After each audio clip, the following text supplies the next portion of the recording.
രാമുവിനെ നോക്കി ഗീത പറഞ്ഞു. അവൻ എന്റെ അമ്മാവന്റെ ഏക സഹോദരിയുടെ ഭർത്താവിന്റെ മകനാണ്. അങ്ങനെയെങ്കിൽ രാമുവിന്റെ ആരാണ് ഗീത? ഓപ്ഷൻ എ സഹോദരി, ഓപ്ഷൻ ബി ഭാര്യ, ഓപ്ഷൻ സി അമ്മ, ഓപ്ഷൻ ഡി അമ്മായി.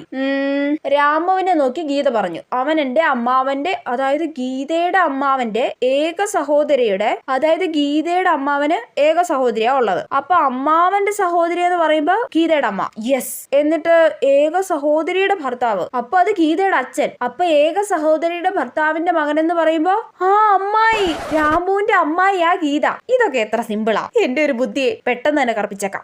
സെറ്റ്. ഇനി നെക്സ്റ്റ് ക്വസ്റ്റ്യൻ നോക്കട്ടെ. ടിൻഡു ഒരു സൈക്കിള് 900, 9000, ഇതെങ്ങനെ വായിക്കുന്നേ? 90000, എന്തേലും ആവട്ടെ, 90.20 രൂപയ്ക്ക് വിറ്റപ്പോൾ 20%. പിന്നെ ശതമാനക്കണക്ക്. ഈ പരീക്ഷയും പൊട്ടി.